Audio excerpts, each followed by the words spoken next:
The Diplomat had been chosen after years of careful preparation.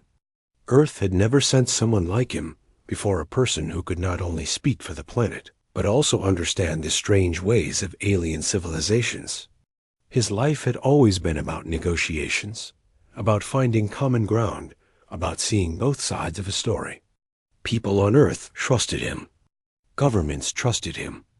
Even strangers in crowded streets, who barely knew him, had quietly hoped that he could succeed where others might fail. He had spent months studying every alien race he might meet. He learned their languages, their gestures, their customs, even the way they celebrated or mourned. Every small detail mattered.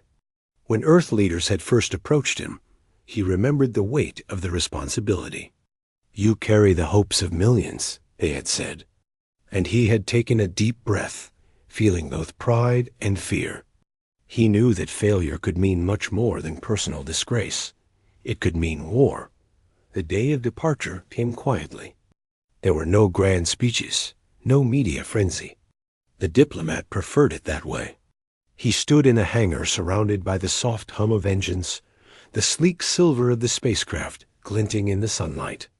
He had packed nothing unnecessary, only the essentials, and a few items from Earth that reminded him of home. A small photograph of his family, a watch from his grandfather, a worn notebook filled with his thoughts. These were not just belongings. They were pieces of the world he was trying to protect. As the spacecraft lifted off, Earth shrank below him. Cities became tiny specks, rivers became silver threads, forests became patches of green. He felt a pang of sadness, knowing he might never see some of it again. The planet was beautiful, stubbornly alive, and it depended on him now. He closed his eyes for a moment and whispered a silent promise. "I will do my best. I will make you proud." The journey through space was long and quiet. He spent hours reviewing his notes, reading reports from other diplomats, and thinking about possible scenarios. Some days, the emptiness of the stars made him feel small, almost insignificant. Other days, it reminded him of how important his mission was. He often imagined the council chambers he was heading toward, a place where alien leaders from countless worlds gathered to decide the fate of entire civilizations. The thought made his stomach tighten. He had trained for negotiations, but he had never trained for something that could feel like facing a courtroom, in front of beings whose values and rules he might never fully understand. Finally, the spacecraft entered the orbit of the planet where the Galaxy Council held its meetings. It was enormous, far larger than anything humans had ever built, and its surface shimmered with a strange metallic light. The Diplomat looked out of the window, trying to read the patterns of the structures, the shapes of the alien vessels docked nearby. Everything was unfamiliar, and yet there was a strange beauty to it. It was a reminder that the universe was bigger than any one planet, bigger than any one species, and that the future rested on his ability to bridge that vast divide. As he approached the council's main chamber, he noticed a sudden hush among the alien guards. There were no welcoming gestures, no polite acknowledgement of his arrival. They simply observed him with quiet intensity. Something in their silence made him uneasy, but he reminded himself that caution was part of diplomacy. He stepped forward with calm, measured steps, keeping his expression neutral. Every movement mattered. Every glance mattered. Inside the chamber, the alien leaders sat in a vast semicircle, their forms so varied that it was hard to comprehend them all at once. Some had shimmering skin, some had multiple eyes, some moved in ways humans could not imitate. The Diplomat took a deep breath and began his opening words. He spoke in a language that had been carefully translated and rehearsed, choosing words that were meant to convey respect, cooperation, and hope. He reminded them that Earth sought friendship, not conquest. Understanding, not control. At first, there was a polite silence. Then came murmurs. Some nodded, some tilted their heads, some remained completely still. The Diplomat reminded himself to stay patient. He knew it could take hours, even days, to make any progress. Diplomacy was rarely quick. He tried to read their expressions, but many of them were unreadable, as if they were hiding their thoughts behind masks he could not see. After a while, one of the council members spoke. The voice was strange and melodic, a sound that seemed to vibrate in the chamber itself. The diplomat listened carefully, trying to understand the meaning behind the words. It was polite, but there was a subtle edge to it, a suggestion that not everyone present welcomed his presence. The diplomat did not let fear show in his face. He responded with patience, explaining Earth's intentions, emphasizing the importance of dialogue and peace. Still, he could feel a shift in the atmosphere. Some of the aliens whispered among themselves, exchanging glances he could not interpret. The diplomat had been trained to sense tension, to notice subtle cues. And now, he felt it a kind of quiet warning that something was not right. But he had a job to do, and he would not let unease stop him. He pressed on, presenting arguments, offering treaties, showing how humans could contribute to the galaxy rather than threaten it. As the first session ended, the diplomat was escorted to a private chamber. He allowed himself a small sigh of relief, thinking that perhaps the day had gone well enough. But there was no time to celebrate. He had barely sat down when a junior aide delivered a note in a language he could read. His heart skipped a beat as he read the words. Proceed with extreme caution. Not all council members are in agreement. Some consider you a threat. The diplomat's hands tightened around the note. He felt a mix of fear and determination. This was why he had been trained, why he had spent years preparing. He would remain calm, rational, and respectful, no matter what came next. The fate of Earth, after all, rested on his ability to navigate these treacherous waters. As night fell on the distant planet, the diplomat could see the stars stretching endlessly beyond the chamber windows. He thought of home, of the streets he had walked, the people who had laughed and cried, the friends who had wished him well. He thought of the planet that depended on him, and he made a silent vow. He would not fail, no matter the danger, no matter the deception or fear he might face. He would try to create peace. Little did he know that the path ahead would be darker and more dangerous than anything he had imagined. The council was not merely indifferent, they were hiding secrets, and some members had already decided the fate of the human diplomat. But at this moment, he still believed in reason, in dialogue, in the possibility that one person's voice could change the course of history. He still believed in hope. As he prepared for the next day, he reviewed every argument, every proposal, every possible outcome. He reminded himself to stay patient, to observe, to listen. He knew that the first impression mattered, but so did endurance. Diplomacy was not just about words. It was about timing, strategy, and the ability to read intentions. He promised himself that he would be ready for whatever came next. Outside, the alien city was quiet, but the lights flickered with unseen energy. Somewhere, decisions were being made that would alter the course of human history. The diplomat could not see it, could not know it, but the events that would follow would shock the world. For now, he focused on what he could control: his voice, his actions, his mind. He reminded himself that courage was not the absence of fear, but the decision to act despite it. And so, the diplomat prepared for the challenge ahead, carrying not just his own hope, but the hopes of an entire planet. His mission had begun, and the first steps had been taken in a journey that would test every ounce of his skill, patience, and humanity. The day after the first session, the diplomat woke early, as he always did. The council's planet had 2 suns, and their light filtered through the tall windows, casting long shadows across the chamber walls. He felt a mixture of excitement and unease. Diplomacy was always a careful game, but today, he sensed, the stakes had grown higher. He reviewed the notes he had taken during the previous meeting, reading the expressions, gestures, and tones of the council members. Some of them had seemed curious, some indifferent, but a few had eyes that gave him pause. They had watched him as if trying to measure his strength, his intentions, and his weaknesses all at once. The diplomat knew that in the galaxy, power was often hidden beneath politeness, and danger could arrive without warning. His aide brought him a small breakfast, a simple meal he could eat while thinking.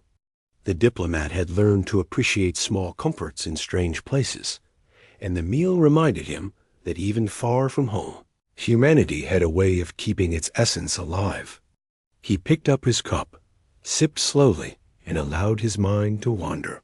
He thought of Earth's oceans, the smell of rain, the laughter of children playing in city parks. Memories like these grounded him, reminding him why he was here docked by mid-morning. He was escorted to the council chambers for a second session. The moment he entered, he noticed a change. The aliens who had been polite before now whispered among themselves, their voices low but tense.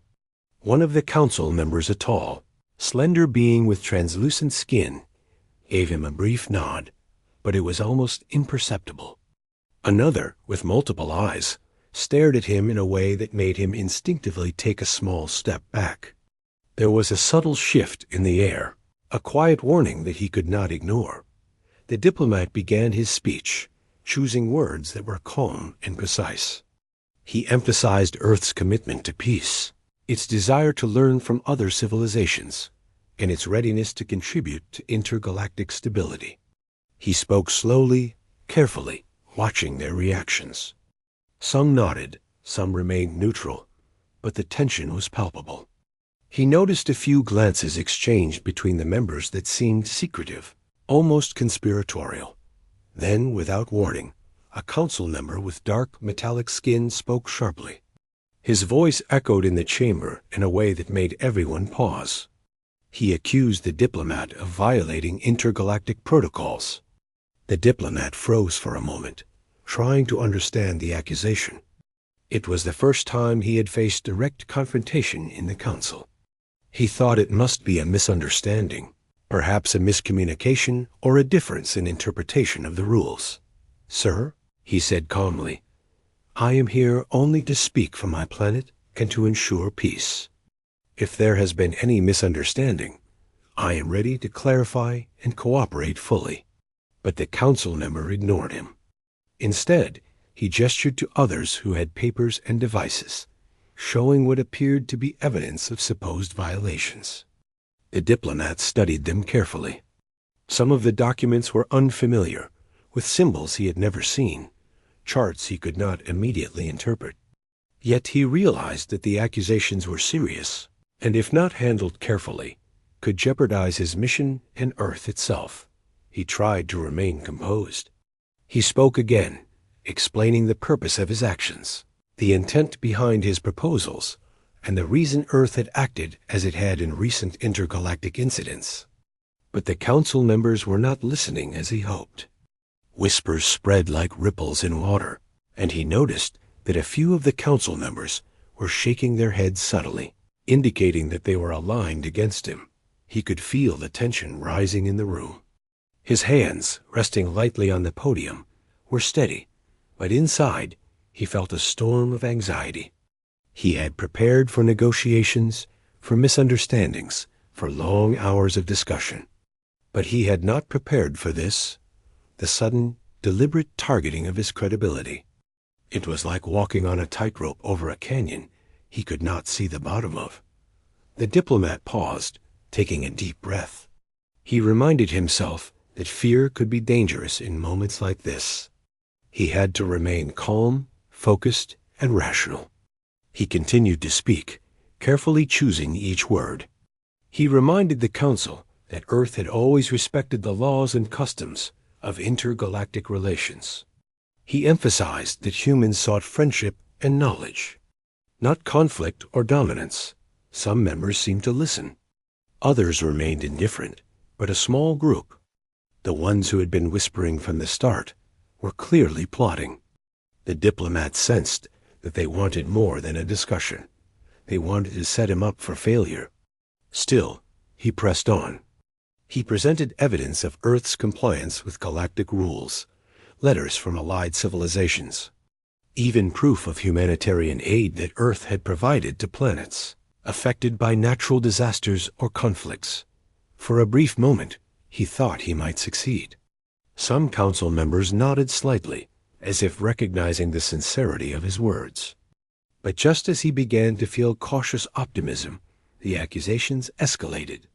The lead accuser raised his voice, speaking over him. The evidence he had brought was dismissed, his words twisted, and the session became chaotic. The diplomat realized that reason alone might not win here. Politics, fear, and secret agendas were controlling the situation, not fairness or truth. He tried to ask for clarification, for a chance to defend himself properly, but every attempt was shut down.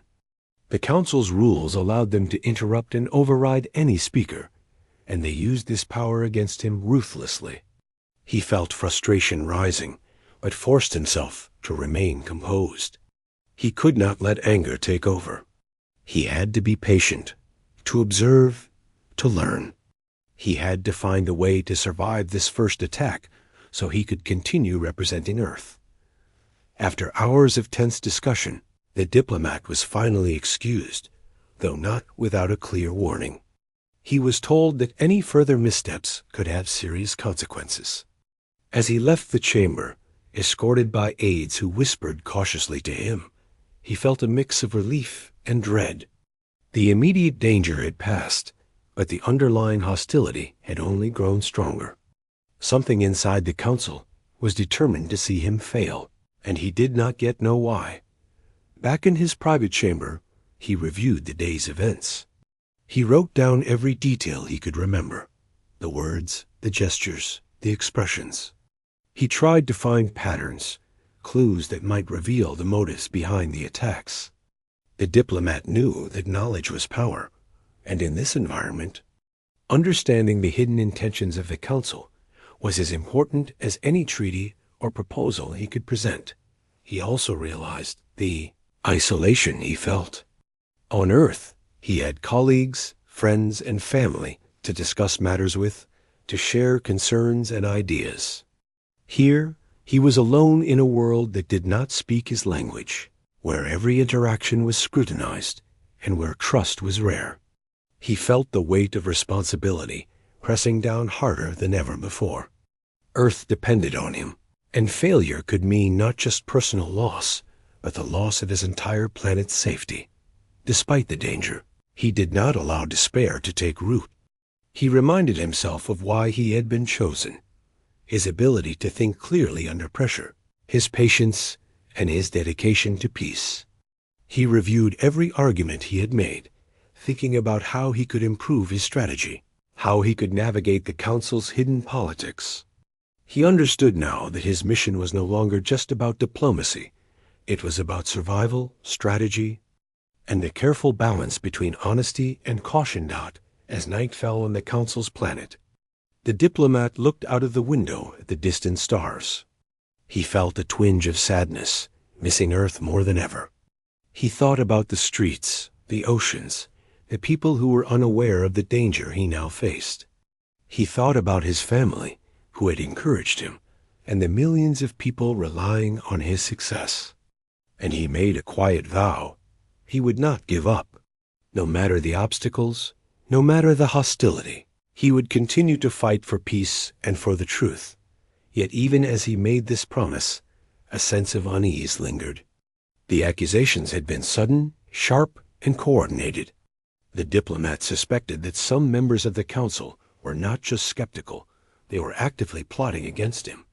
He could not see their full intentions, but the warning signs were clear. His every word and action would now be scrutinized, twisted, and possibly used against him. He understood that the next days could be even more dangerous than the first. He spent the remainder of the night preparing for what would come next. He wrote notes, rehearsed arguments, and imagined possible scenarios. He reminded himself that the galaxy was full of uncertainty, and that adaptability was as important as courage. He resolved to remain patient, to observe, and to act only when the time was right. Every move had to be calculated. Every response had to be precise. Even in this hostile environment, the diplomat felt a small spark of hope. Some council members had shown a glimmer of understanding, a hint that reason could prevail. He focused on these allies, however small, believing that they could help him navigate the treacherous politics of the council. He knew that alliances could shift, that trust was fragile, but he also understood that hope, perseverance, and careful strategy could sometimes turn even the direst situations around Dot as he finally rested for a few hours. The diplomat could not shake the feeling that his mission had changed. It was no longer just a test of diplomacy. It was a test of endurance, intelligence, and courage.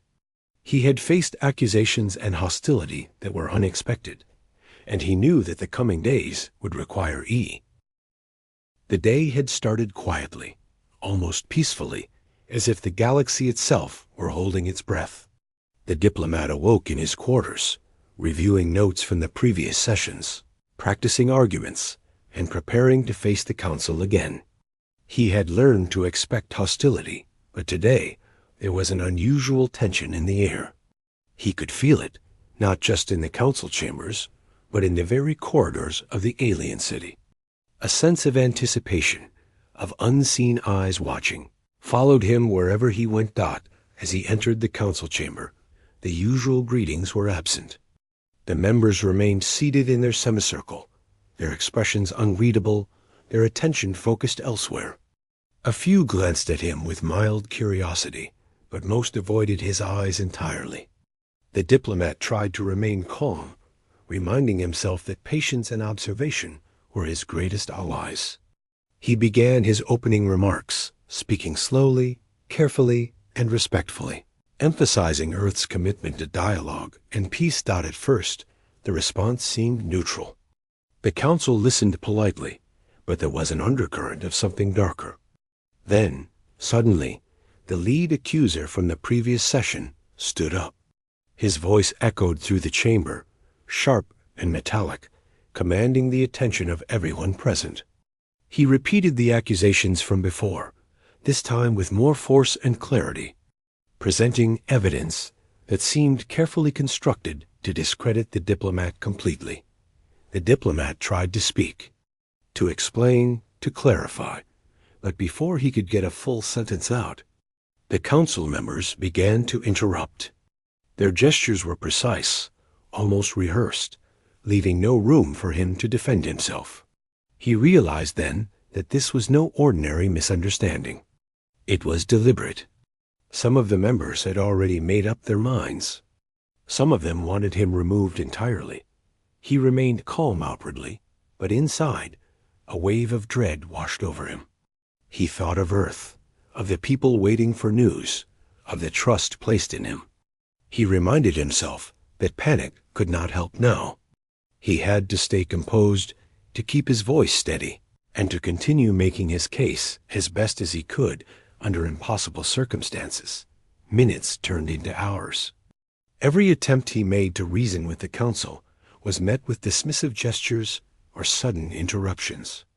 Whispers spread among the members, glances were exchanged, and he began to understand the terrifying truth. The decision had already been made. The council was not interested in diplomacy or truth. They were interested in control, in sending a message, and in removing the human diplomat from the equation entirely. Then came the order that no one on Earth would have expected. The council declared that the diplomat was guilty of crimes against intergalactic law and sentenced him to execution. The words were clear, cold, and final. The chamber seemed to go silent for a moment, the only sound the subtle hum of alien technology and the shifting of bodies. The diplomat felt a chill, a disbelief so deep that it was almost physical. He had expected opposition, perhaps even expulsion, but execution? That was something he had never imagined. He tried to protest, to argue for the chance to explain, to appeal, but the council would not listen. The decision was unanimous among the key members who had plotted against him. It was a performance, a ritual, a warning to any species that might challenge the authority of the council. The diplomat realized, with a sinking feeling, that his life had become collateral damage in a political game far larger than himself. Back on Earth, the first messages arrived only hours later. They were brief, cryptic, and terrifying. The transmission simply stated that the diplomat had been executed by the council. Governments froze. People stared at screens in disbelief, and families who had followed his journey could hardly comprehend the words. News channels broadcast the story continuously, but the information was incomplete, chaotic, and almost too shocking to process. Leaders on Earth convened emergency meetings. Some demanded retaliation. Others sought calm deliberation. The public was enraged, mourning not only the diplomat, but also the perceived betrayal by a council that had once promised fairness and cooperation. Streets filled with people waving banners, calling for justice, demanding answers. Even those who had not been directly involved in politics felt the personal loss. The diplomat had represented the best of humanity, intelligent, patient, and hopeful, and now he was gone. Across social media and news networks, tributes poured in. People shared memories of the diplomat's achievements, his calm demeanor, his unwavering dedication to peace. Children wrote letters to the council, asking why someone who only wanted to help had been killed. Scientists, politicians, and ordinary citizens alike struggled to make sense of the brutality. Anger and grief combined into a collective shock that swept the planet like a tidal wave. Some experts began to analyze the council's decision. Many suspected that it was not a spontaneous act, but a carefully planned move by certain factions within the council. Perhaps they feared the diplomat's influence. Perhaps they wanted to provoke Earth, or perhaps they were eliminating anyone who could interfere with their control. Whatever the reason, the execution sent a clear, chilling message. Humans were not to be trusted in the galaxy. Families of diplomats and political leaders across Earth faced sleepless nights, fearing that anyone representing humanity could meet a similar fate. The air was tense, filled with whispers of possible retaliation, speculation about alien motives, and the heartbreak of knowing that a life dedicated to peace had been cut short without warning. It was a tragedy that felt both personal and global. In response, Earth's leaders gathered to decide their next steps. Some proposed a formal appeal to the council. Others argued for immediate defensive measures. Military leaders began mobilizing forces, not out of a desire for war, but out of a need to protect the planet from further threats. Space fleets were activated, satellites monitored alien activity more closely, and contingency plans were drafted. Humanity had been forced to acknowledge that the galaxy could be dangerous, unpredictable, and cruel. The execution also sparked debates among civilians. Some argued that peace was still possible, that revenge would only lead to more bloodshed. Others insisted that humanity could no longer rely on diplomacy alone. Across the world, discussions, protests, and debates highlighted the deep pain and anger that people felt. Schools, workplaces, and public spaces were filled with conversations about fairness, justice, and the responsibilities of civilizations in the galaxy. Meanwhile, behind the scenes, Earth's intelligence agencies began investigating. They sought hidden messages, secret agendas, and possible allies among other alien civilizations. Some diplomats who had worked closely with the executed envoy believed that the council's decision was part of a larger conspiracy. They suspected that certain powerful members wanted to prevent humans from gaining influence, fearing that Earth's growing capabilities could threaten their control. Amid the chaos, ordinary people struggled to process their grief. Families who had watched the diplomat leave for his mission now mourned as if he had been a member of their own household. Streets once filled with normal life now carried the weight of collective sorrow.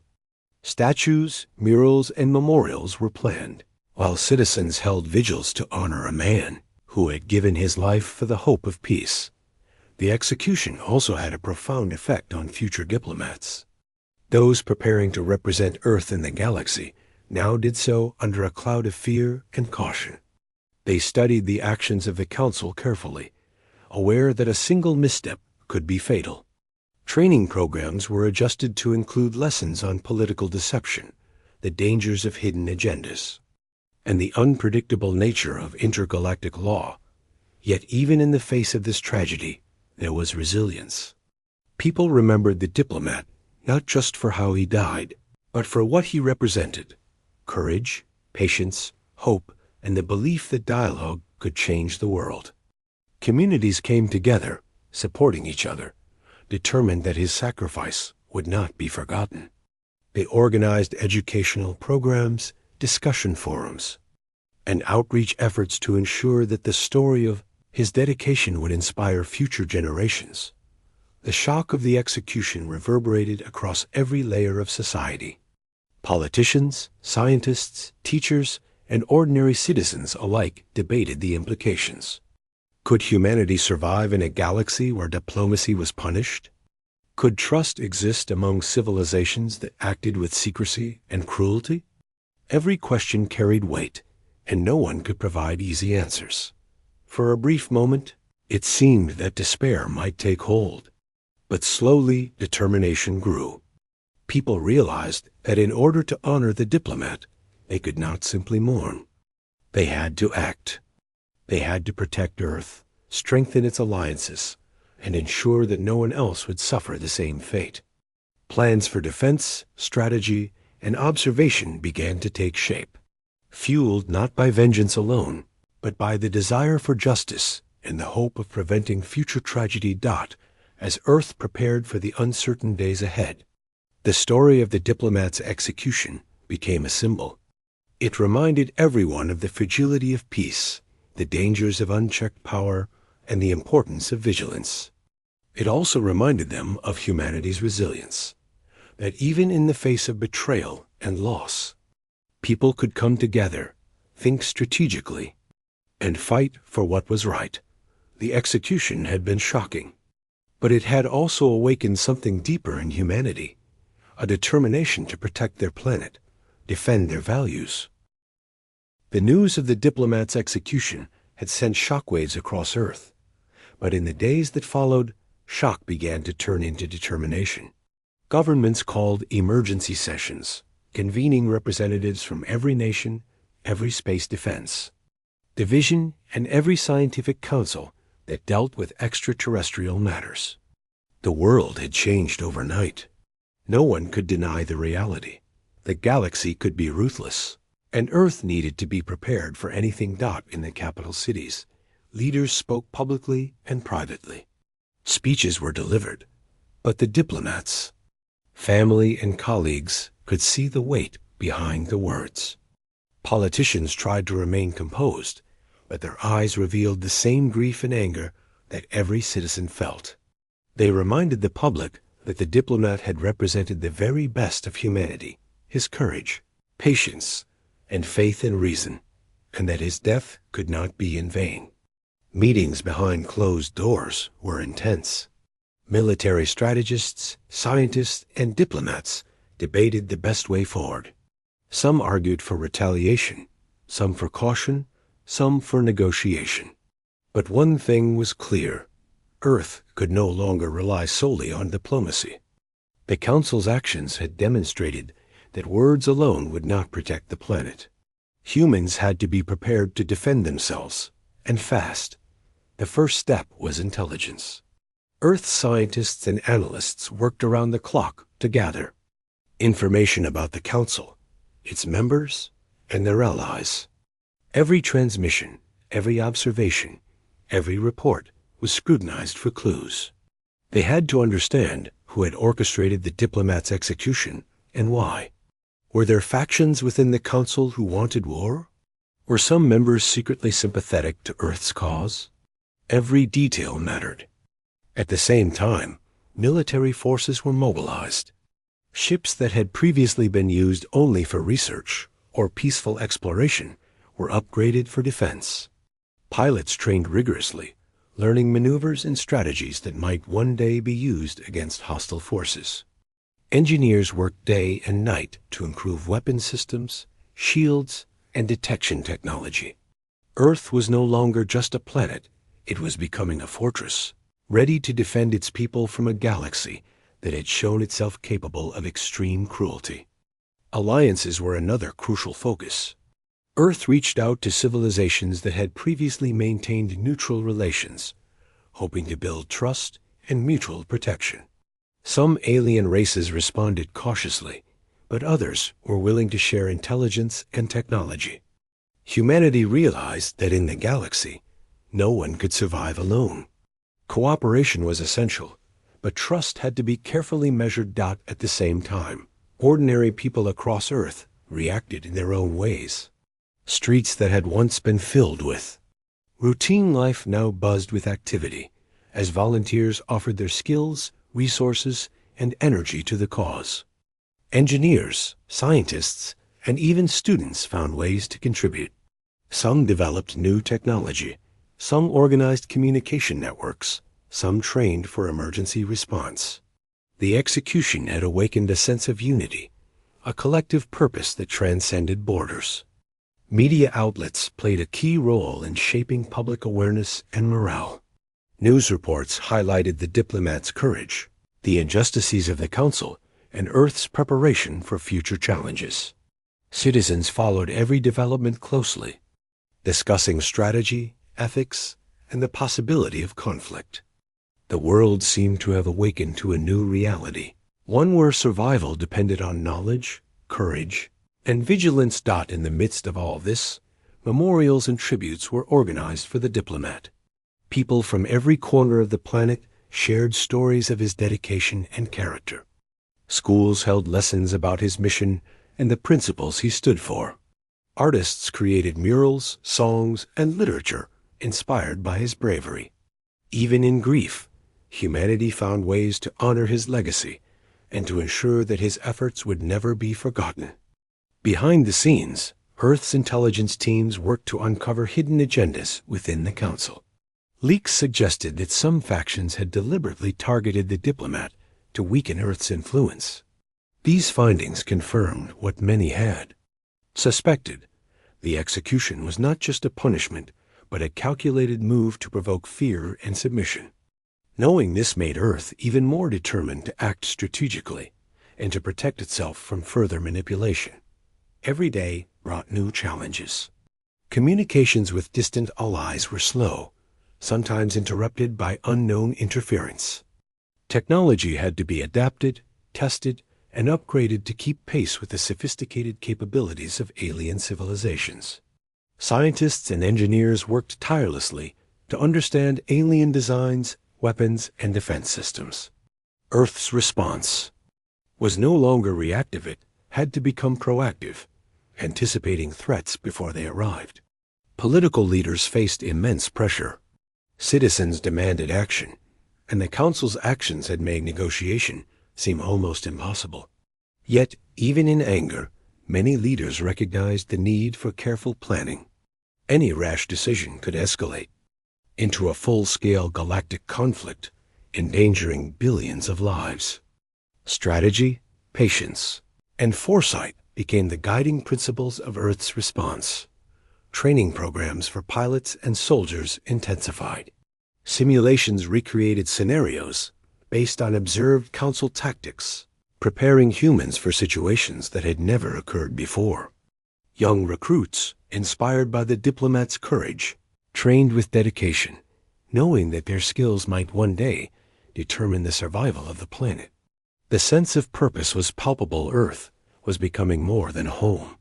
It was a fortress built on resilience, intelligence, and human spirit. Public morale was carefully maintained. Speeches, media broadcasts, and social programs emphasized unity and determination. While grief over the Diplomat's death remained deep, there was also a growing sense of resolve. Humanity was learning to respond not just with emotion, but with preparation intelligence, and collective effort. The diplomat's sacrifice had ignited a spark, a reminder that courage, hope, and strategic thinking could shape the future. The mobilization also reached into the scientific community. Laboratories across the globe worked on energy shields, faster communication systems, advanced detection technologies, and other innovations designed to protect Earth. Universities collaborated with research centers, sharing discoveries and resources. Every day brought new solutions, new ideas, and new hope that humanity could defend itself effectively. Earth's approach was both practical and emotional. Citizens were encouraged to participate in ways that suited their skills and strengths.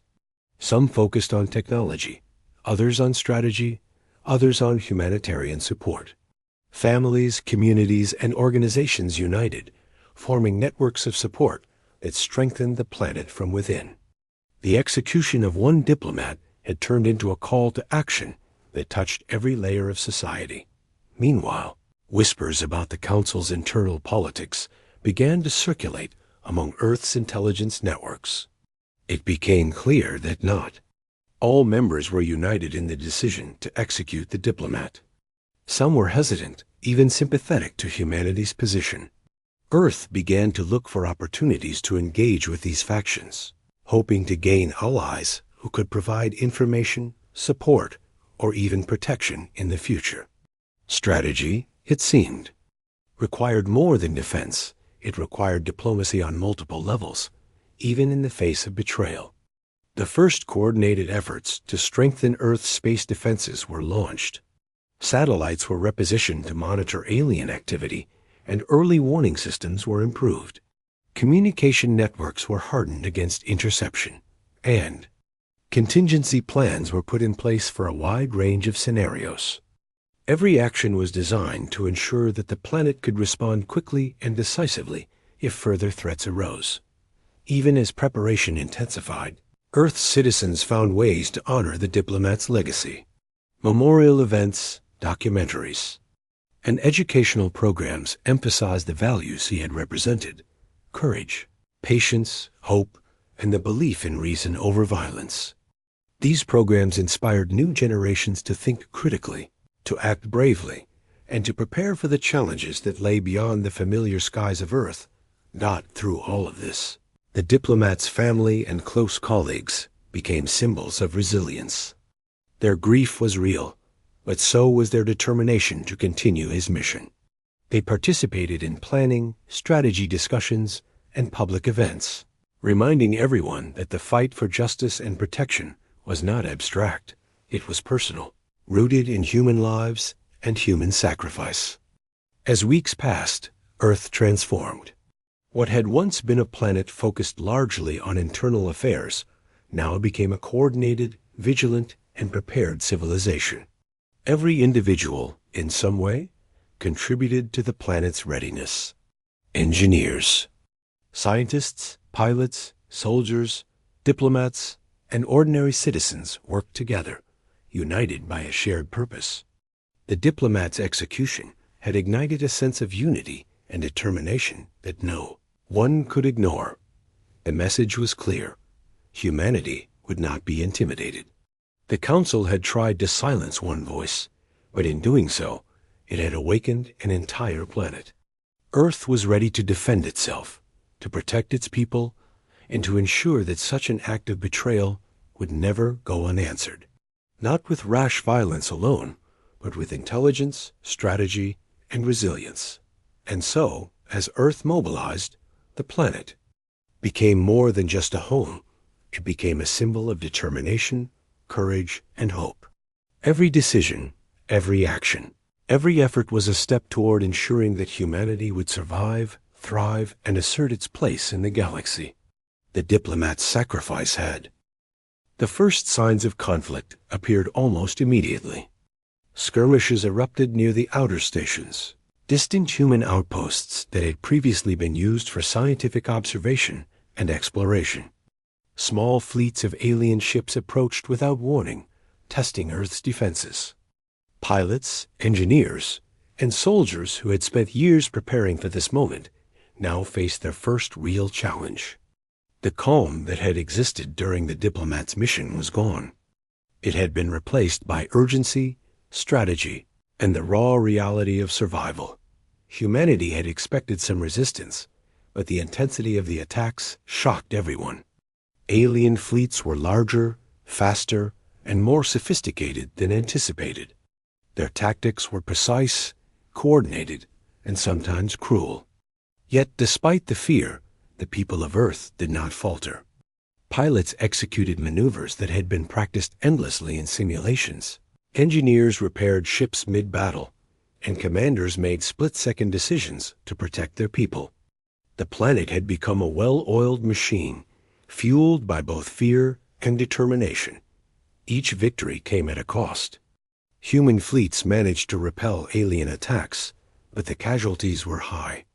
Pilots who had trained their entire lives were lost in moments. Ships were damaged beyond repair, and the emotional toll weighed heavily on every survivor.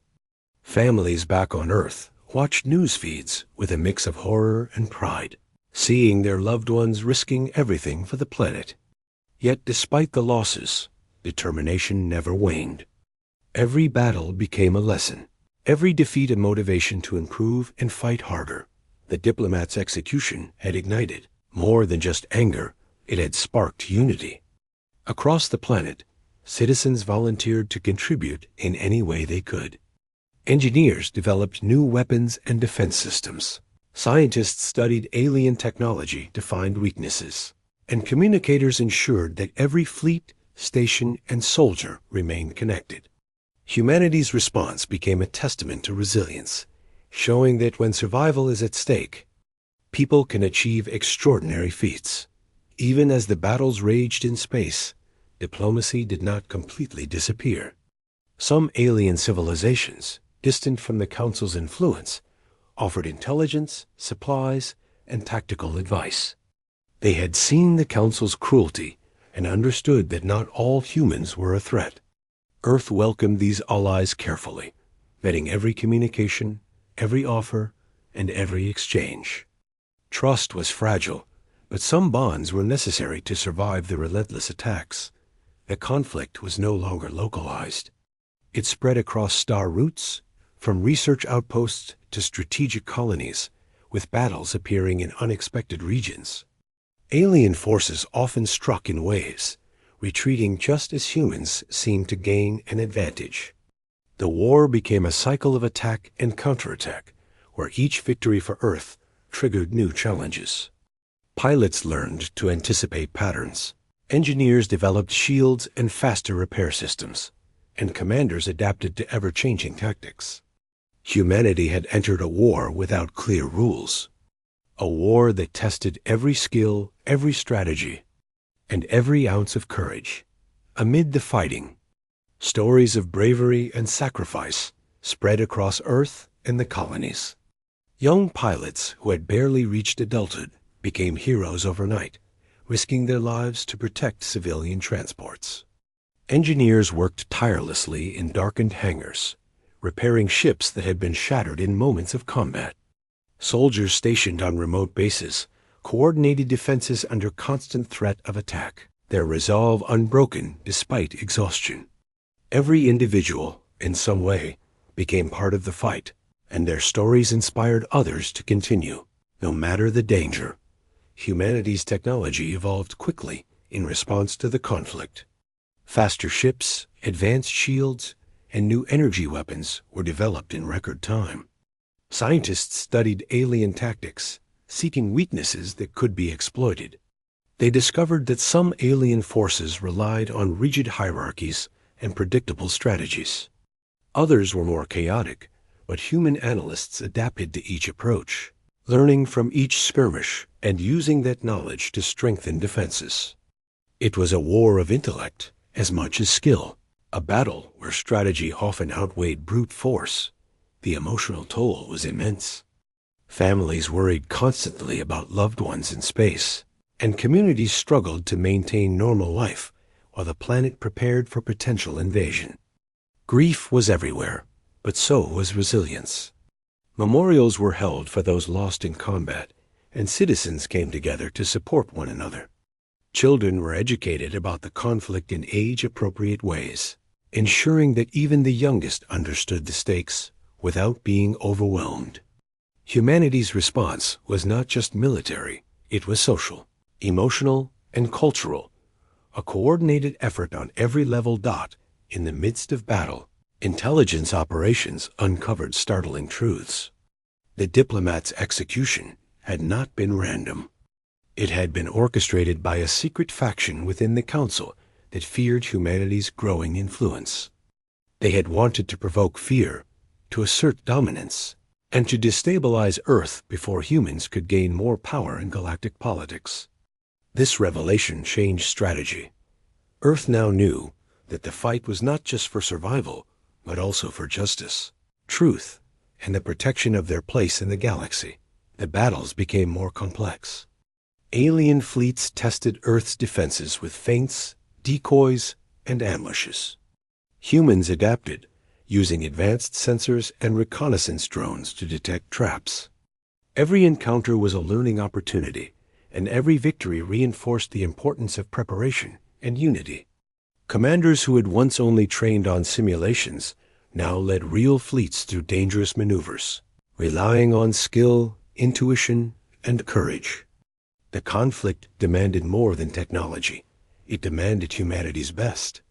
Amid the chaos, there were moments of hope. Some alien beings secretly aided humans, providing information about council plans, sharing technology, or warning of imminent attacks. These acts of bravery reminded humans that not all aliens were enemies. They also provided valuable intelligence, allowing Earth to anticipate attacks and counter them effectively. Trust remained cautious, but even small alliances became crucial to survival. The cycle of attack and counterattack continued. Humans learned to anticipate patterns using decoys, false transmissions, and ambushes to turn the tide of battles.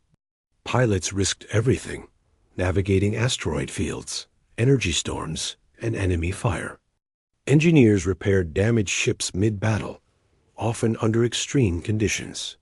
Civilians worked tirelessly to support the war effort, keeping supply lines open, maintaining communications, and providing essential services. The planet itself became a coordinated machine of defense, fueled by determination, ingenuity, and the memory of the Diplomat whose death had ignited this struggle. The battles were not just physical, they were psychological. Alien tactics often aimed to demoralize humans, using fear, misinformation, and sudden, brutal attacks. Yet humanity endured. Training, preparation, and strong leadership allowed people to stay focused and resilient.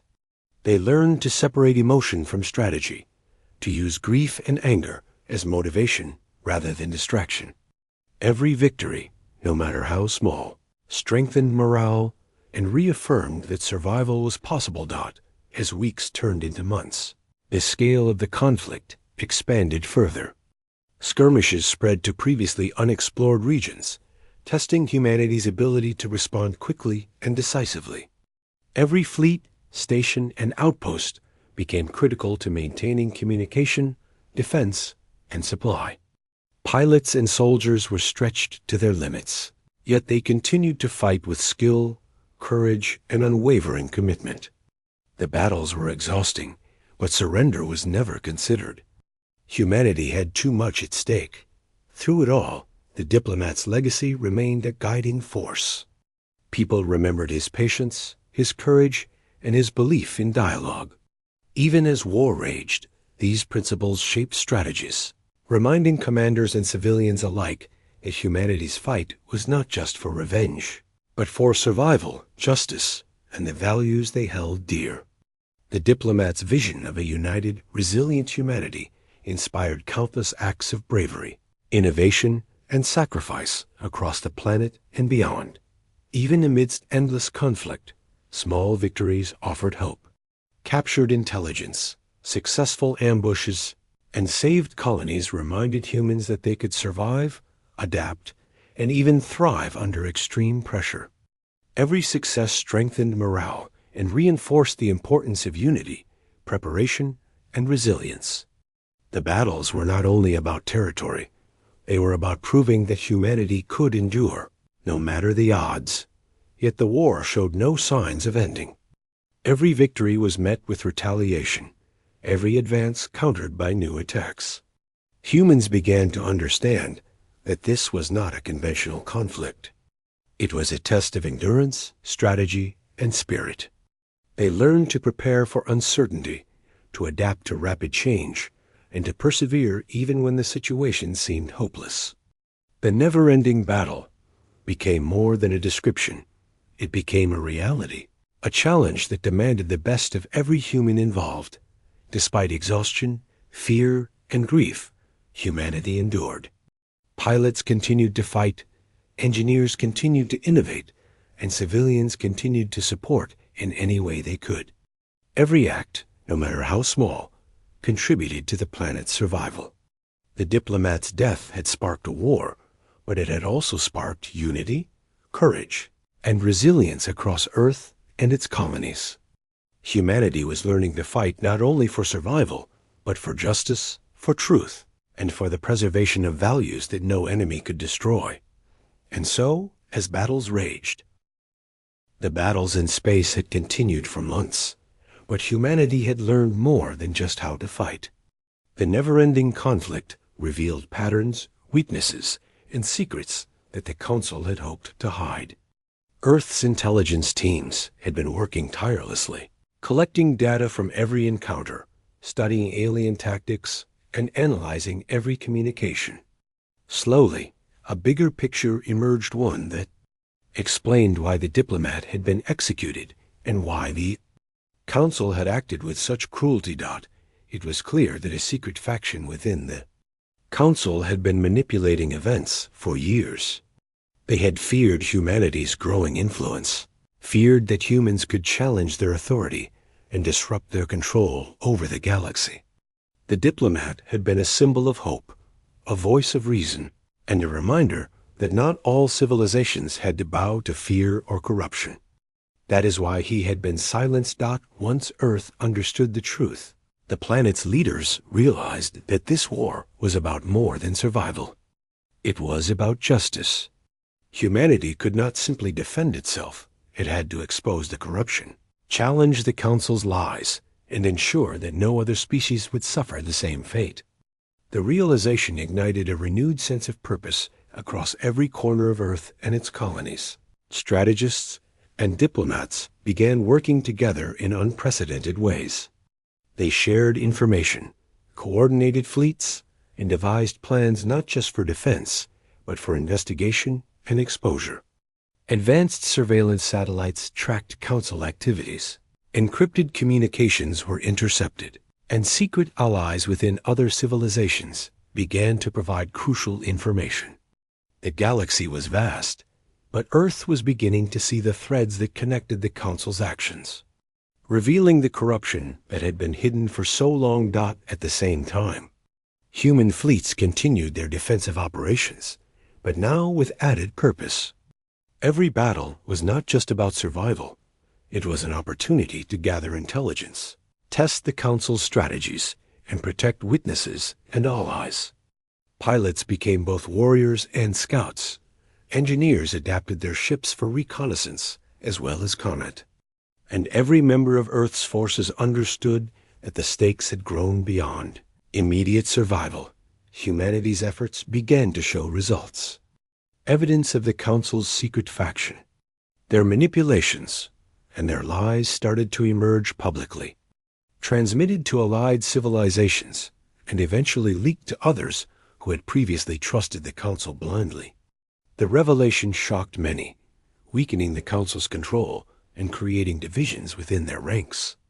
Some members began to question the morality and consequences of their actions, while others attempted to cover up the truth. But humanity had the advantage of preparation, intelligence, and unity. The Diplomat's death, once a symbol of despair, had now become a rallying point for justice.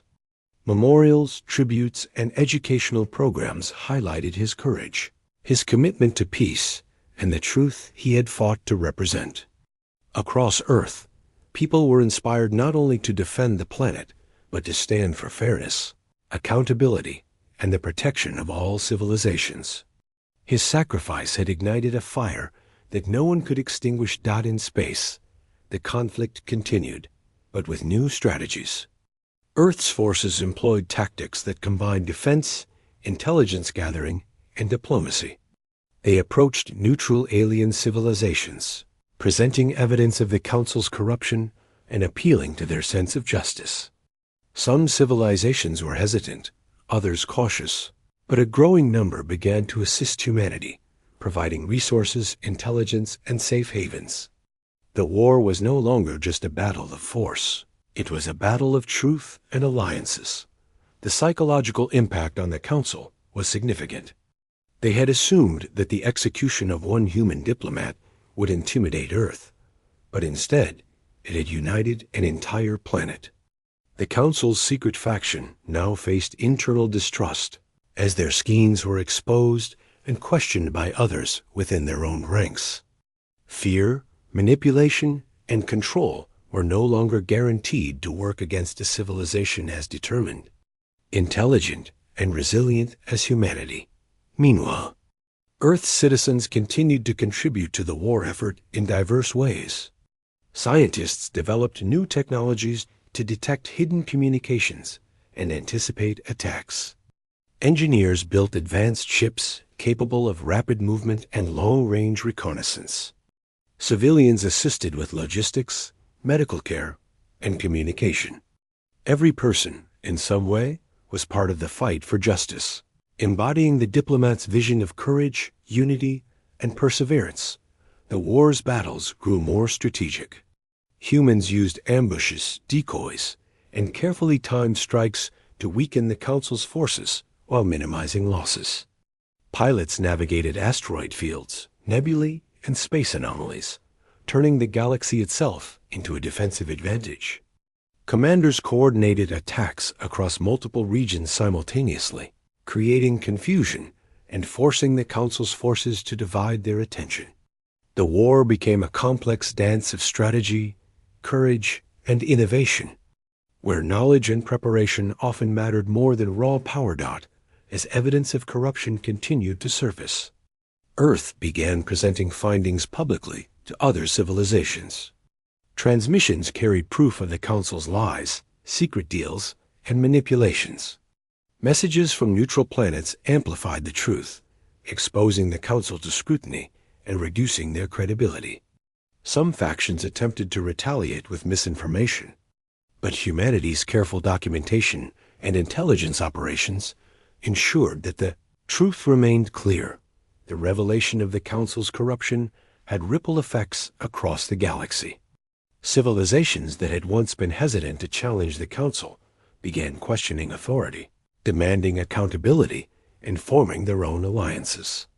Humanity had become not just a participant in galactic politics, but a symbol of resistance, fairness, and justice. The fight was still dangerous, still relentless. But Earth's mission had evolved: survival, protection, and exposure of the truth. Even in the midst of ongoing battles, humans maintained their humanity. Pilots and soldiers who risked their lives were celebrated not only for bravery, but for their integrity and compassion. Engineers and scientists worked tirelessly, often under extreme conditions, knowing that their contributions could save lives. Civilians supported these efforts, ensuring that supply chains, communication lines, and morale remained strong.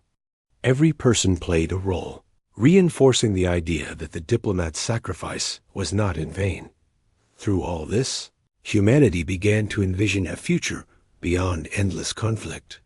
Plans were made not just for defense, but for reform, diplomacy, and collaboration.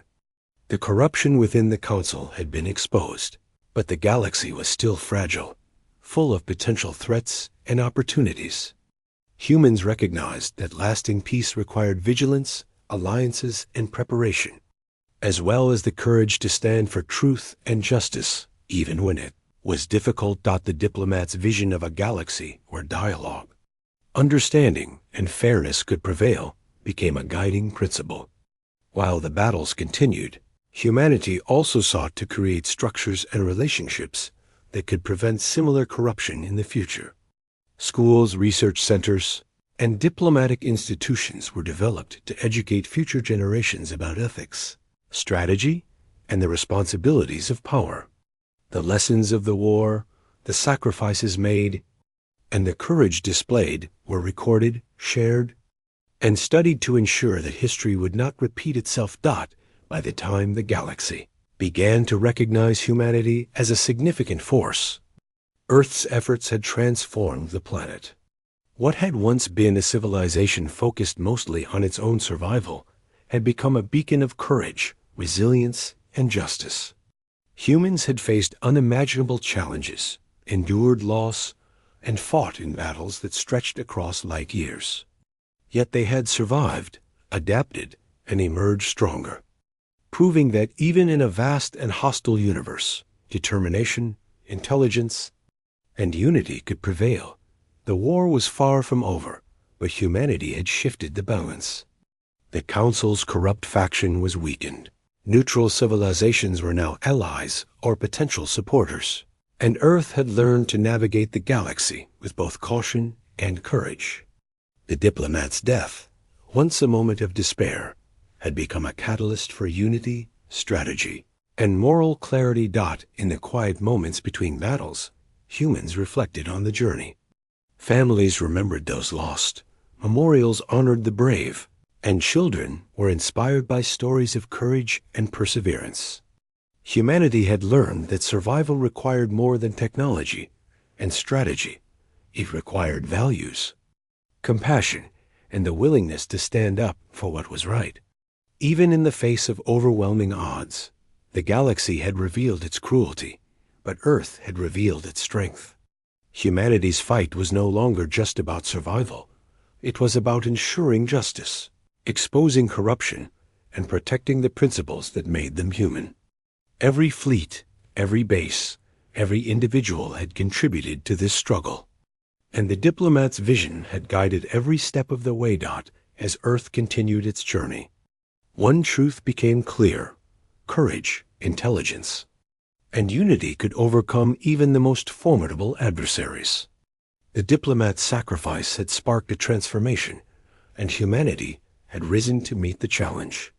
The galaxy was vast, dangerous, and unpredictable, but humans had proven that they could endure, adapt, and fight for justice. The never-ending battle had tested every limit, yet humanity had survived. And as the stars stretched endlessly into the distance, people on Earth knew that their fight